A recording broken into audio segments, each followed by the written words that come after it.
Welcome to Good for Bitcoin, a weekly show recorded live every Friday where we recap the top events of the week and talk about everything that is good for Bitcoin. If it's built on Bitcoin, then it's good for Bitcoin. Let's get started. Content shared on this podcast is for informational and entertainment purposes only. It does not constitute financial, investment, or legal advice. The views and opinions expressed are those of the host and guests and do not reflect the official policy or position of any other agency, organization, or company. We encourage you to conduct your own research and consult with a qualified professional before making any financial decisions. GM, everybody. Welcome to the Good for Bitcoin show. My name is Brandon, social media manager here at Trust Machines and Leather. Good for Bitcoin is a weekly show we do every Friday where we recap events of the week, talk about everything that is good for Bitcoin. If it's built on Bitcoin, then it's good for Bitcoin. So we try to cover as much as we can. Today, I'm joined by Longstreet. How you doing, sir? Happy Friday. Happy Friday, Brandon. Yeah, it's been another great week in the world of Bitcoin again. It's been kind of an interesting week because I feel like the price has gone down a little bit, I think, but simultaneously we had like a lot of bullish news that came out this week. So just another one of those interesting weeks. So it's interesting. I find like the degree to which I check the charts, it really changes on, I guess, like what I'm doing. Like, I guess the trick is to just be so busy working on things that you don't have the time to like think about it that much. So yeah, it was kind of like secondary in my mind because my time preference just keeps getting longer and longer. So I know I'm not like selling anytime soon. So I'm not super like just checking the prices all the time. Yeah, I'm with you on that. I think I check the prices just because I'm like, social just in general feels a little like lighter this week, or like, a little less. You kind of feel it on social a little bit whenever the price goes down. There's a little less engagement. People are a little less just excited in general. Yeah, you know so what? Yeah. I wonder if Lunar Crush has those kinds of those charts that can track like the correlation. I know they're correlated. Yeah. I'm just curious to see it on a chart. Yeah, I'm sure that they do. Lunar Crush is great. Shout out to them and their team, friends of the show. Nice. Yeah. There's also like the Fear and Greed Index. That's like a classic one. I wonder what that's at right now. Yeah, and like we talked about last time, the is your family asking you about Bitcoin yet index. Yeah. Even during like when we hit like, new all-time highs and whatever, still like not on my end, at least not a lot of that. Right. So yeah, still early, I guess, as far as that's concerned. Hashtag still so early. Yeah, always early. I'm looking at the fear and greed index now. We are currently neutral at 48, which sounds about right to me. Not great, not bad, not good. Just like, yeah, it's just kind of another week, another week of sideways action. Yep. Mempool this week is, we're in the 20s still. That's pretty good. I have some stuff to inscribe, so maybe maybe I should take advantage of that. It's good for Gamma. Yeah, amazing for prints. If anybody's been waiting on inscribing some stuff, collecting some prints, good opportunity to do that. Shaylee, just saw that you joined, and welcome. Happy Friday. Hey, happy Friday. Yay, everyone. Yeah. How's it going? The Bitcoin price is up, so everyone's happy. It seems to be the feeling. Yeah, exactly. I am sensing a little bit of an uptick today, and I think yesterday was kind of when it started to go up a little bit more. And you can really, just for me, like monitoring social all day, like I can really feel it, and I can like notice, when that sentiment starts to pick up, like you can really feel it on Twitter. So that's nice. It's good for me. I get more people engaging with our posts, which is always nice. Yeah, for sure. I'm also like, okay, so historically summer is kind of like boring, right? Like the action starts to come in the fall, and then we get October. Like cyclically the action happens after the halving. So like, yeah, we got the new all-time high, but probably driven because of the ETFs. So I've also been hearing that, it might just be sideways and kind of uneventful. for the next 6 months or so over the summer. Yeah, I mean we're internally sort of coining this like an L2 summer, just because there's so much going on in the Bitcoin L2 space right now. All these launches happening, obviously, even though Nakamoto kind of got pushed back slightly with some additional work that they need to do, that's still going to be happening this summer as well. So lots of stuff to look forward to over the next few months. So I'm very, very excited to be covering all of that on these weekly spaces. For sure. Yeah, I think there's a silver lining there too, because we obviously have seen how the fees do get they come in spikes. Like, what was the highest? 2,000, 3,000 sats per VByte? It was rollout? it was I think over 3,000 at one point. As I was watching it, yeah. That is crazy. I remember seeing Trevor speak at the Ordinals conference last year. That happened a couple days before Bitcoin Unleashed, and he was saying like, wait, I know everyone's talking about L2s right now, but like they say that they're not needed and you can do everything on Bitcoin, but wait until we hit 600 sats per VByte, because that's when the conversation starts to happen again. And so what we've seen so far is that we get the spikes. It happens momentarily. It rarely does it sustain those levels. Like maybe it trickles down slowly. I remember for a while it was like 400, 300, 200, but it's already down in the 20s again. So maybe, so what I'm trying to say is like these spikes demonstrate the need for it, but there's not like a desperate sense of urgency where everyone is scrambling and figuring out what we're going to do. We've got the time to build. L2 summer. Yeah, I agree. I mean, I'm with you. I think the fees went down faster than I expected them to.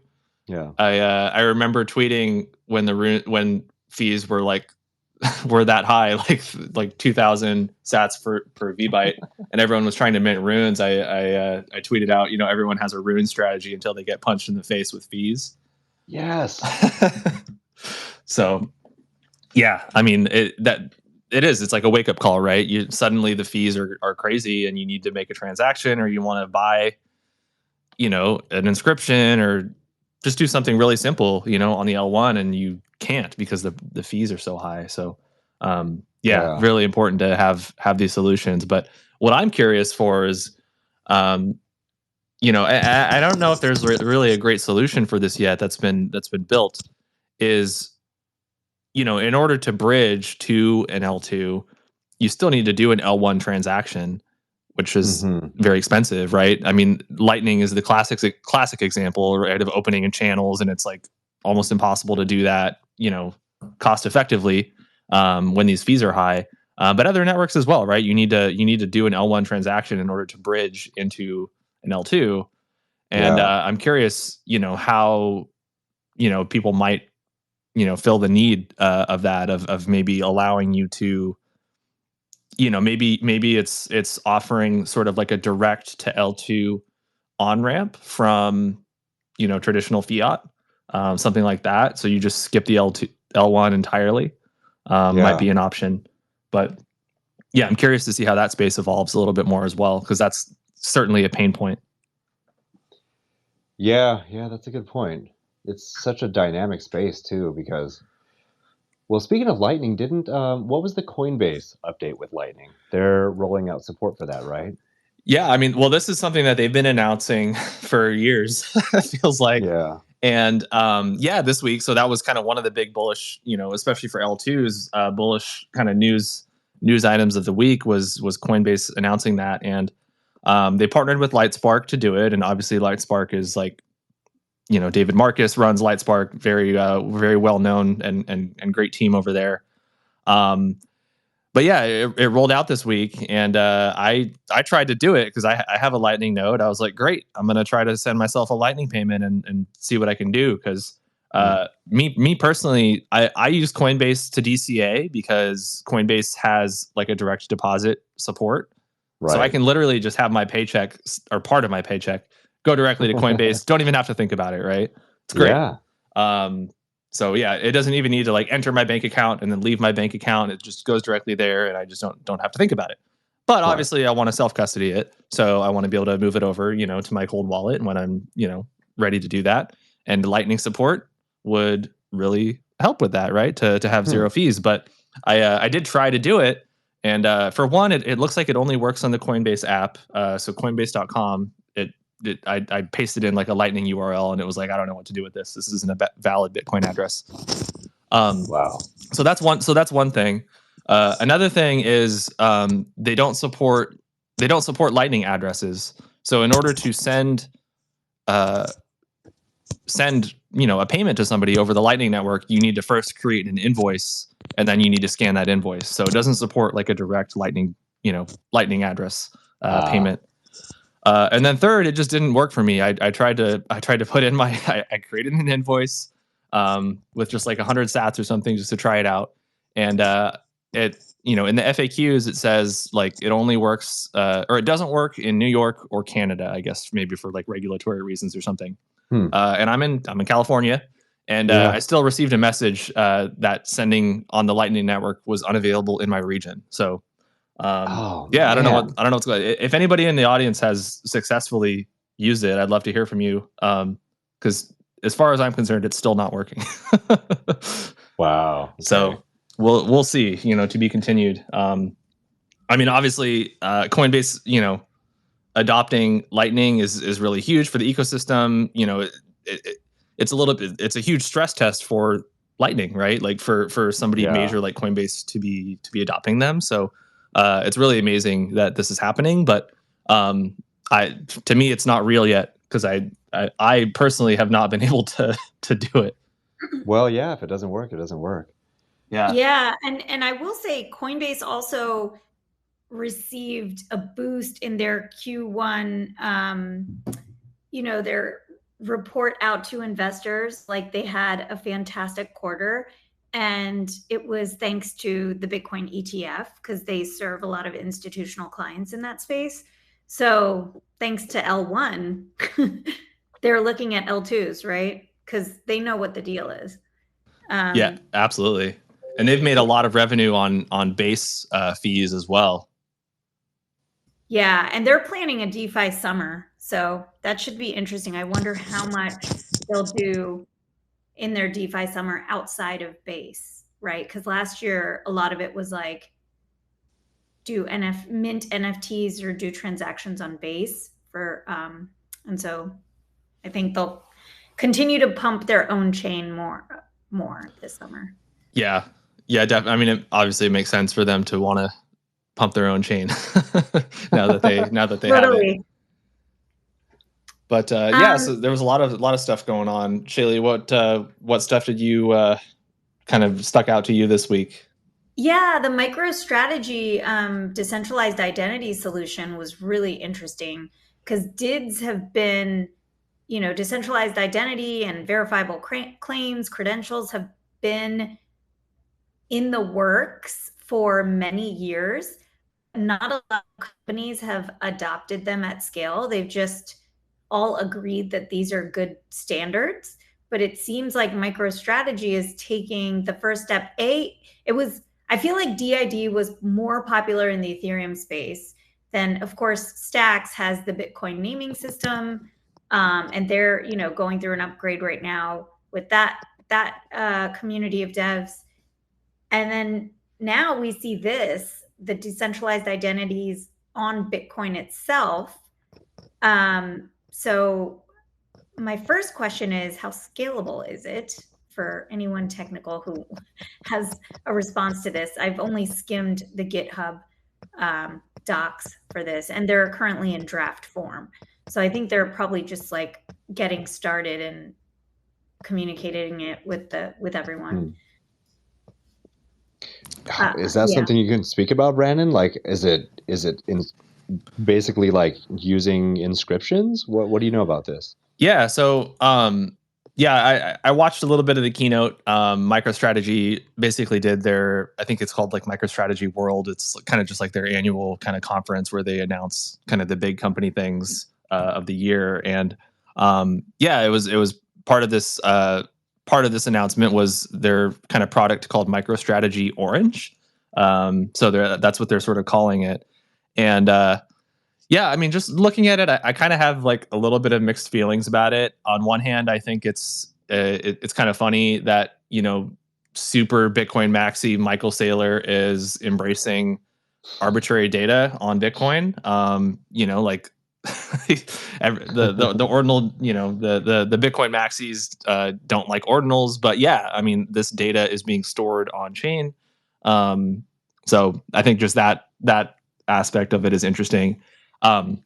Back in my Web 2 days, I used to work at Microsoft and I used to do some enterprise sales there. So it's interesting just coming from that perspective, like what this product basically is it's sort of like kind of like an orange check for your email, where basically it allows you to verify that you are actually the one sending the email. So it's kind of designed to prevent sort of spoofing attempts. And that's kind of the main product. And they want to longer term, they want to roll it out to more forms of like communication and have it just be like an all-in-one sort of verification kind of platform. On like social media and messaging and stuff like that. But right now, it's basically just an Outlook plugin. that's basically what they're launching here. And wow, it's interesting because, well, for one, I mean, the fact that you have a Bitcoin wallet and a Bitcoin address means that you have a private key. So it's almost like you're like putting a key. You're inscribing this thing. And like MicroStrategy is handling this kind of on the back end for you. So it's not like these companies that are going to employ this are going to, start inscribing stuff themselves. It's kind of like the database essentially is stored on Bitcoin for this product and these keys for verification. So that's sort of how it works. Yeah, I mean, I think it's interesting. I think that probably just the most interesting aspect is just the fact that you have this like super Bitcoin maxi, figure that a lot of kind of the toxic Bitcoin maximalists really look up to. That's embracing, arbitrary data on Bitcoin. I think that's probably the most interesting aspect of this. But I feel like, so what's interesting is, okay, I'm very new to this space, but my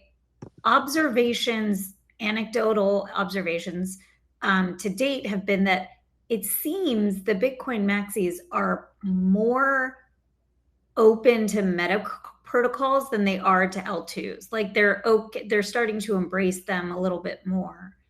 I don't know if you feel that sentiment or not. Yeah, I can definitely see that. I think there's always been like hostility to anything that's sort of like a Bitcoin side chain more than other options. But just given where Bitcoin is in the ecosystem, like it's hard to have a really true quote unquote layer 2 on Bitcoin. So the next best thing is to have something like these side chains. So I think it's just in the terminology, people get kind of caught up with some of these things without maybe really like doing their research and learning kind of why these things like side chains exist and we can't have like straight up L2s on Bitcoin yet, with the exception of maybe like Lightning, but obviously you can't do like smart contracts on Lightning, for example. So yeah, you're just more limited. I'm not sure how. Sorry, I just wanted to mention, speaking of Bitcoin maxis, did you guys see the news about Jack Dorsey and like they are allocating 10% of their monthly gross profit from Bitcoin related products to purchase additional Bitcoin? So like dollar cost averaging type stuff. I did not hear about that. Is that for Square or Block that they're doing that? Yeah, exactly. Oh, wow. For Block. Yeah, however, I mean, that's amazing, right? They also had a DOJ kind of like investigations for non-compliance. Well, like recently, so. You win some, you lose some, I guess. For like everyone in crypto, it seems. Yeah. Yeah, there's been a lot of, I mean, we haven't really talked about it yet, but yeah, there's also been, I guess, a lot of cracking down lately on some of these privacy protocols and things like that. So it seems like there's been a huge crackdown lately on a lot of that stuff, and most of it, unwarranted. But yeah, that's pretty unfortunate. Democracy is a slow, messy process, so we just got to wait for some of the courts to catch up here. It's true, yeah. Checks and balances. Hopefully we'll get there. But yeah, definitely a setback. I mean, yeah, it's discouraging for sure. Yeah, and I'd imagine that maybe had something to do with like a little bit of the price volatility this week as well, with just some of these actions, more hostility. That's true. I think most people think about the price action as being completely tied to macro and whatever Powell says. But yeah, it's not the only factor.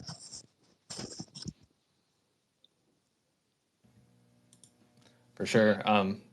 Yeah, I mean, another thing that I don't know if the person has actually come forward yet, so we don't actually know who this was. But one of the things that came from the halving was a new epic sat, and that's basically the first sat that gets mined as part of the halving. It happens every 4 years, so it's one of the rarest satoshis in existence. Obviously there's only a couple of them that are really out there, and a new one was mined, and it doesn't look like it was sort of isolated by the miner at all. So it was actually in Binance for a while, and it looks like somebody was able to, through their sat mining, I guess, they were able to actually get it. So somebody now is holding on to this epic sat, and I saw estimates that it could be worth up to like $2 million for this just one satoshi. It's incredible. Yeah, so I guess we'll kind of monitor that. I'm very interested to see, if somebody's going to come out and say, "Oh, I found it," or what's going to happen there. I know that there's a lot of folks in our ecosystem that are really into that. I wonder if it's one of them. I don't know. I know. I was thinking the same thing because that was super big in the community.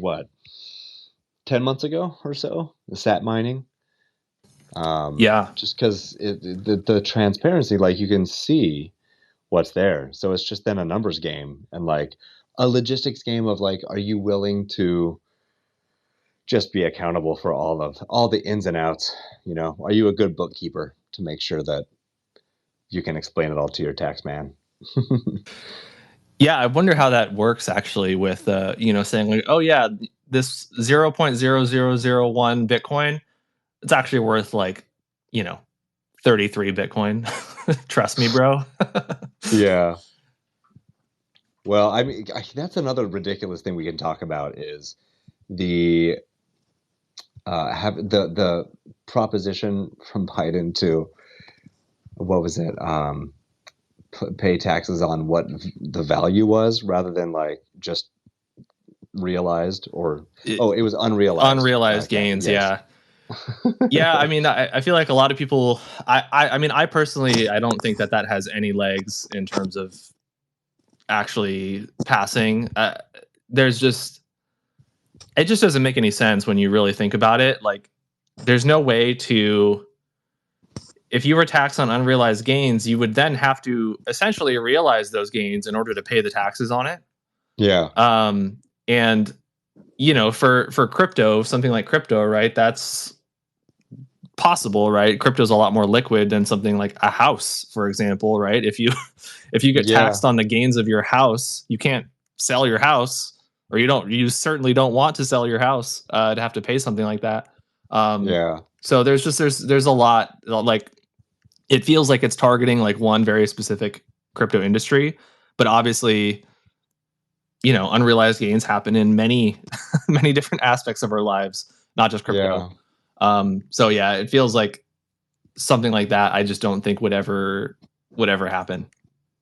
Yeah, it's definitely on the noise layer, but on the signal layer, a lot of good stuff did happen recently. Do you want to mention any of the like Trust Machines and product news we had on the list? We had a lot of announcements this week. We actually we're still waiting for Chrome to approve it. I'll save that to the end, and maybe we'll have a little alpha at the end. But for one, we've been talking about it a little bit. We've been previewing it a little bit, but Console finally announced live video rooms. So they've had live audio spaces, like we're basically doing on Twitter right now, with Twitter Spaces. But now they have video as well that's been integrated in there, and I've joined a few of them, and they're very solid. Really, really impressed with kind of how quickly the team at Console has built some of this stuff over there. It's really great. And we should probably move some stuff over there. Maybe we'll have a special Good for Bitcoin show on Console in the near future. Yeah, thumbs up in the audience if you're keen on having a special Console Good for Bitcoin. I'm looking. Okay. Yeah. We've kind of been, it feels like almost every week lately, Leather has been coming out with sort of some new announcement regarding like different tokens. I feel like we're one of the, we're getting to the point almost where like Leather is one of the most, like, we support the most tokens out of like pretty much anybody else. So this week we announced BRC20 asset prices, which is really cool. They're also very accurate. I was kind of comparing, there's some other wallets that have support for this as well. And just looking at that, there was some tokens where it just wasn't showing up. Like the prices were showing up for some, but not for others. At least for all the BRC20s that I have, like I see prices for everything. So that's really cool, just to be able to more easily track that in Leather. We're also, I guess I can drop the alpha. We are also launching STX20 support, which I'm very excited for. Nice. That was something that happened, really had a huge wave kind of at the beginning of this year in kind of January. There's a huge surge in Stacks fees, even were kind of compromised a little bit with this. But there's STX20 is sort of like, it's kind of like a BRC20, in a sense, on Stacks. It's great because all the data is still on chain. It's on chain in a Stacks contract, and we'll be rolling that out within the next day or two, as soon as Google Chrome decides to approve it in their app store. Come on, Chrome. How active were you when Stacks 20 was released? Because I remember very clearly like the period of my life when that was happening, and just kind of trying to be on my phone and send those transactions and waiting for a transaction to clear and doing the next one. Yeah, it was interesting because, it launched and, no wallets had really support for it. It was kind of like a hacky way of like getting to support it because, there was a couple different things that launched around that time. I think the first one was Stacks inscriptions, which is separate. It's a separate thing. And with that one, I believe you would have to send, you could send any amount of stacks. It could just be like 0.0001 or whatever the smallest sort of denomination is. And in the memo was where you sort of specified like, oh, I want to mint, X amount of this new token or whatever. So that, was the thing. And then meanwhile, like, I think it was almost like a week later or something like that, we had S ordinals came about, which was sort of like, maybe I'm getting the timeline mixed up. I think that came a little bit later. We had STX20, which is what we're launching now. And that came about and had kind of some more features. And I feel like that ecosystem has matured a little bit faster than Stacks inscriptions did. So I think that's why we kind of chose to support them first. And then, we had like ordinals. We had S ordinals, which that team built as well. So you had all this kind of on chain. There was just a huge response to have everything on chain. And we were, there was a lot of kind of copying of some stuff that had happened on the L1. Everyone was trying to build that stuff on the L2 on Stacks. That makes a lot of sense. And let me ask you, because I think I understand, the theory of, like Stacks ordinals, the S ordinals, it makes sense, but I don't know what people were doing with it. Like, what, to your knowledge, like what have there been communities that have popped up around it? Like, how are people taking the theoretical, possibility of what you can do. What are they doing with it? I think it's still just a speculation thing for the Yeah. most part. There is a marketplace to trade like these STX20 tokens. So you can trade them. I'm not sure if there's a marketplace for the Swordinals. Maybe Yeah. what do we call it? S ordinals, Swordinals, I like Swordinals. I'm working with that for now. Yeah. I'm not sure if there's a marketplace for Swordinals yet. Maybe there is. Yeah. Maybe somebody in the audience can come up and explain more. I see Hero Gamer in there. I'm sure Hero Gamer probably knows exactly what's what's available there. But because honestly, yeah, I really like the idea of S ordinals. I think it makes a lot of sense. I mean, I trust enough in the decentralization of Stacks miners. Like, to me, that's permanent enough for me to want to use that for decentralized file storage. I completely agree. I would certainly trust that more than something like an IPFS. Yeah. Yeah, so I'm 100% with you there, and I think it's really interesting. They also kind of, when they announced Ordinals, started talking about sort of some possibilities of being able to bridge your L1 ordinals onto the L2 and vice versa.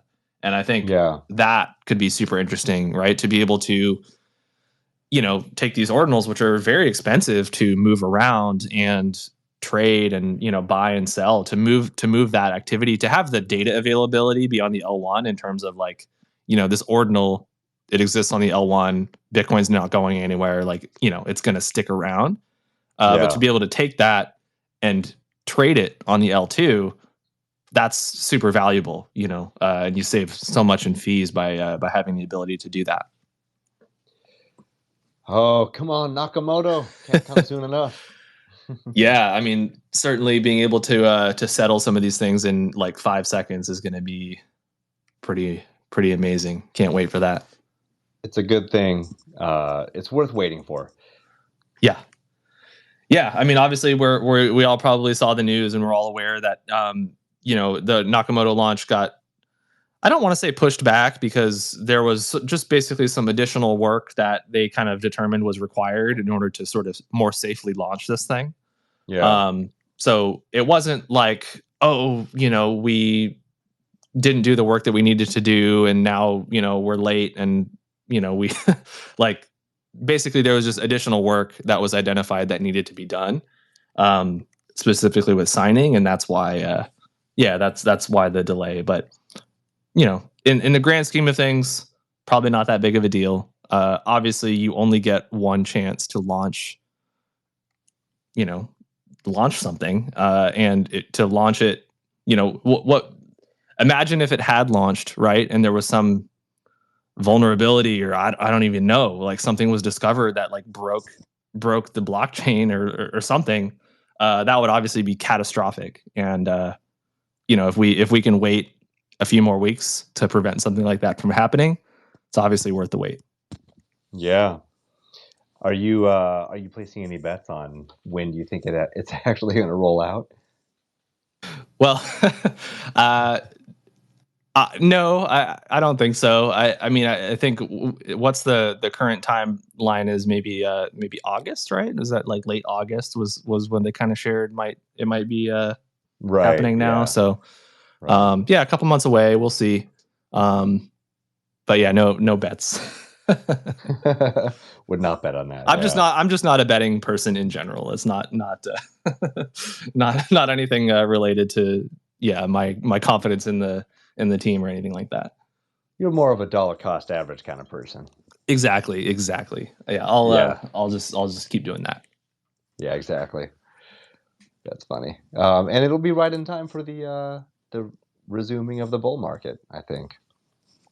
Absolutely. Yeah. I mean, I'm definitely more excited for, not 2 weeks after the halving, but like 6 months after the halving. Like, I feel like that's when it really starts to, pick up a little bit, and, the miners start to, kind of adjust. It takes a little time to adjust to the halving with, the efficiencies, stuff goes offline, and there's just a lot of things that happen. So it's fascinating because it's hard to say, because it's overlaid with like the presidential election cycle and macro liquidity cycles. So it's really hard to say, like, for people that say it's tied to either of those things, like, who knows? Maybe it is. So we'll see. Will this time it'll be different? Like, we'll see. Are we going to have a boring summer? Is it going to be Uptober? You know, history says it will, but who knows? Yeah, and I mean, election year, you know, in the U.S. as well. That always coincides. You know, the halving happens every 4 years, just like an election in the U.S. So, yeah, it's going to be an interesting few months. Yeah.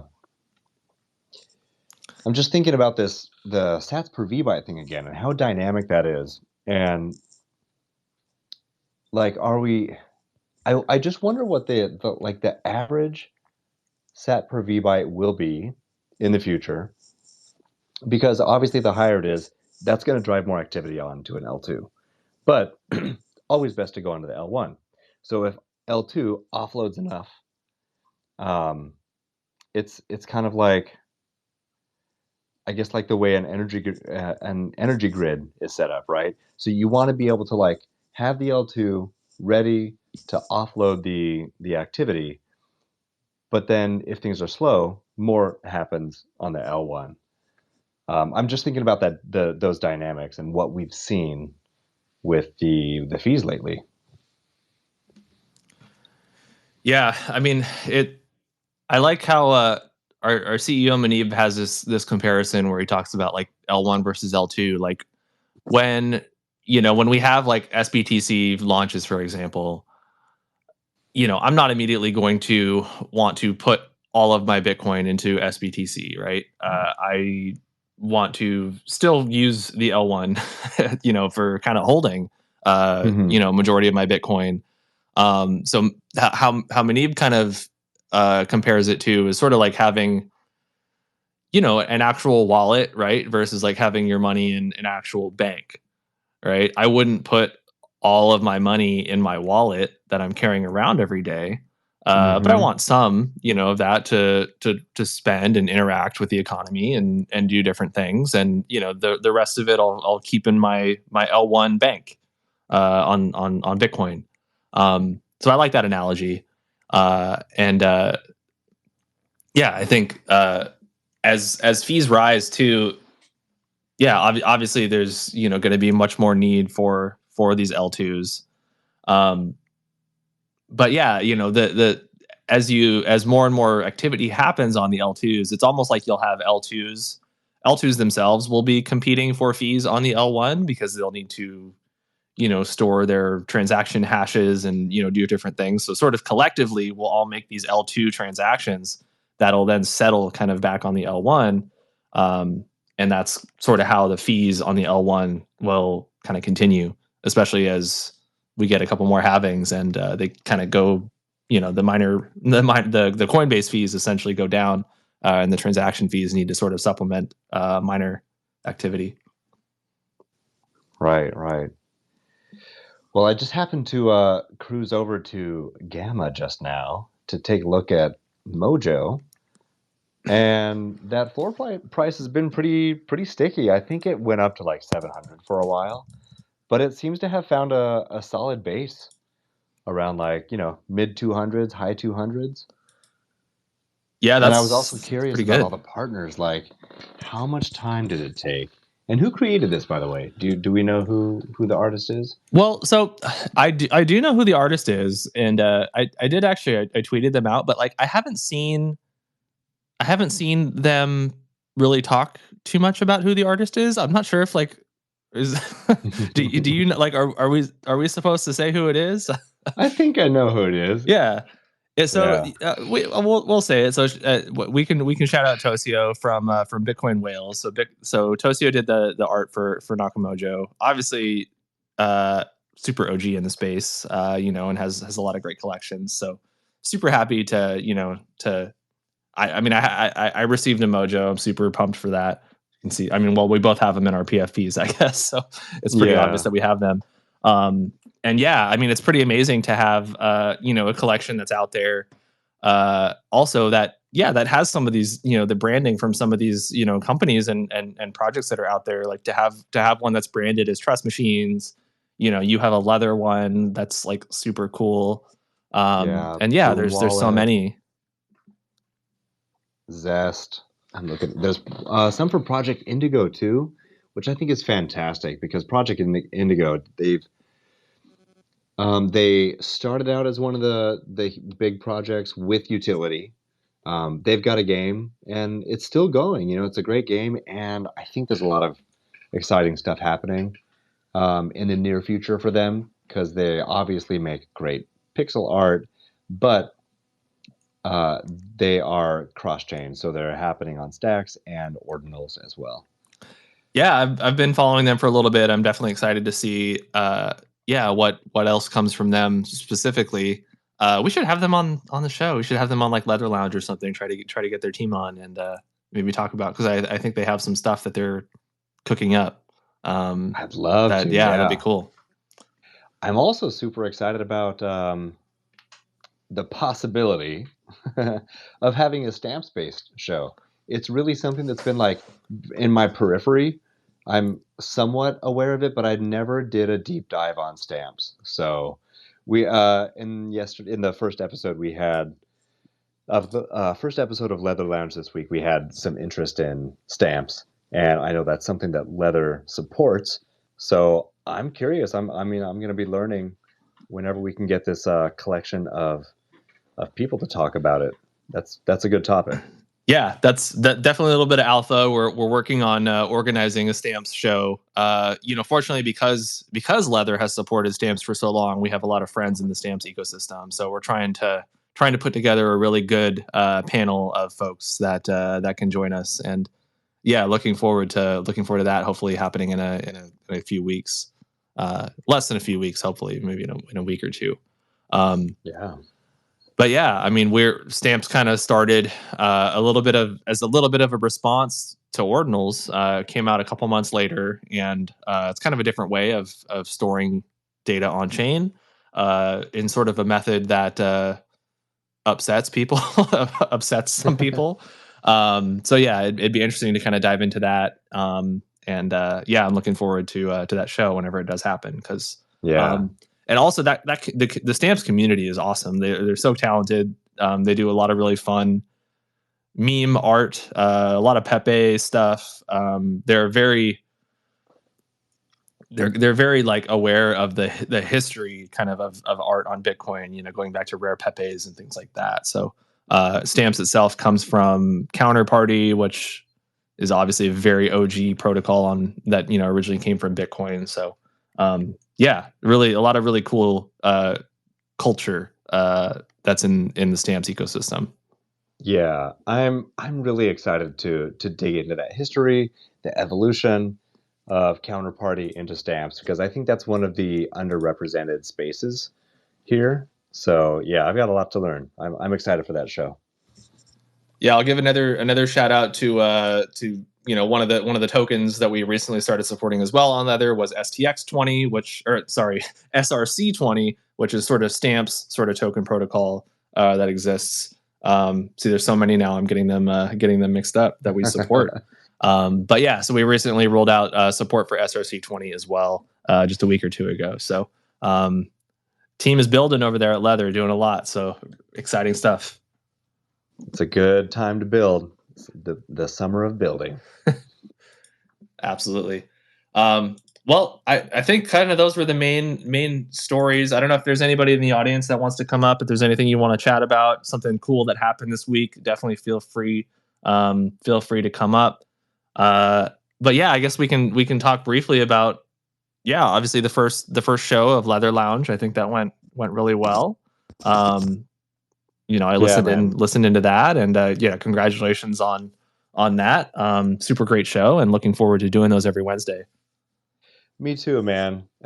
It was a fantastic turnout as far as like not only guests but good audience turnout, and I think everyone's just been somewhat waiting in the wings. Some people are doing, regular shows. Some people have just been just kind of like checking in every now and then. So to see Leather, just focus and give kind of honor community members who have been doing so much throughout the bear market. I think that felt very validating.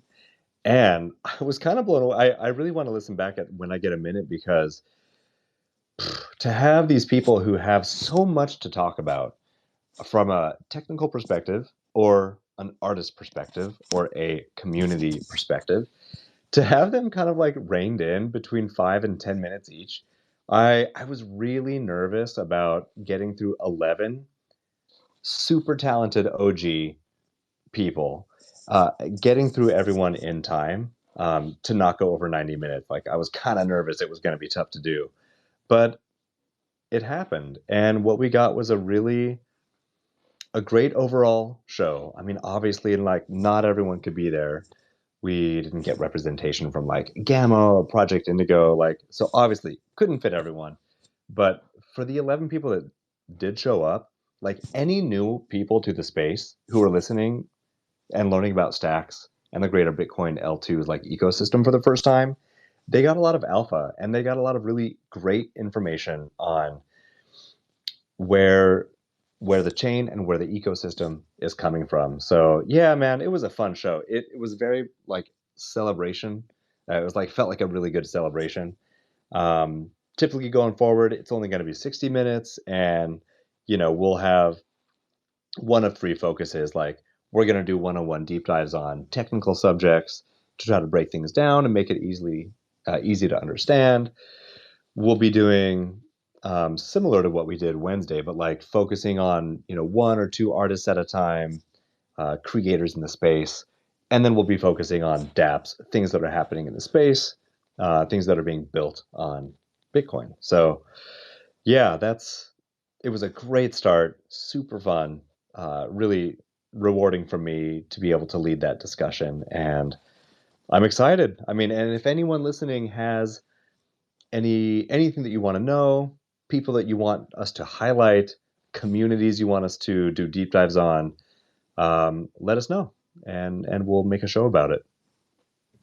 That's awesome. Yeah, I loved the first show. I think it was great hearing from so many builders, so many creators in the space, and like you said, pretty much everybody that joined, they've been building in this ecosystem for some of them for years. So really, really awesome. We were able to put that together and have so many OGs join.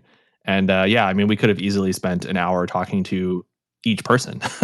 It could have been So a real marathon. So Yeah. I'm sure that as we do additional shows, we'll probably have some of those same people back to maybe do a little bit more of a deep dive on some of the stuff that each of them are working on, because yeah, there was definitely a lot of stuff that was shared. Yeah. Well, for people who do like epically long shows, do check out Good Kitty's shows. I think they're on every Tuesday. Hero can confirm, of course, because Hero is the master timekeeper, schedule master for this space. But yeah, Good Kitty she attracts great people. Her shows can go on a long time, but she's always so welcoming and inviting. So yeah, and you know what else is exciting? Just to talk about like development in the space. It's prudent for anyone doing regular spaces. Like, we have to schedule it out now. It's not like there's not like three people doing something interesting in the space. Things overlap. There's at least a couple times every week where I'm like, oh, I want to jump into that space, but I also want to jump into this space. I want to be two places at once. So there's a lot happening.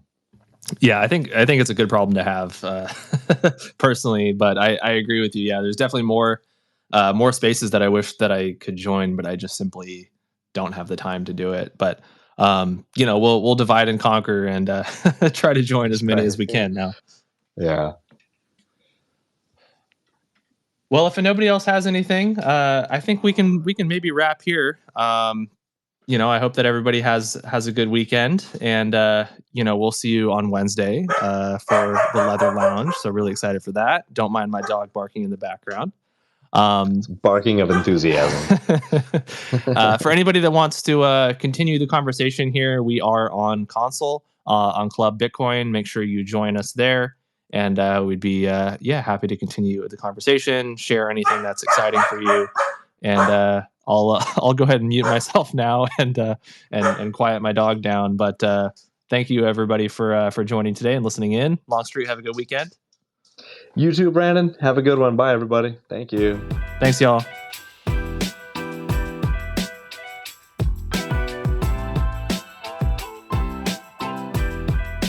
Thank you for listening. We record Good for Bitcoin live every Friday at 2 p.m. Eastern Time on X. Please follow us at Trust Machines Co. if you would like to listen and engage with us live. Visit us at trustmachines.co for all the latest Bitcoin news. We'll see you next week.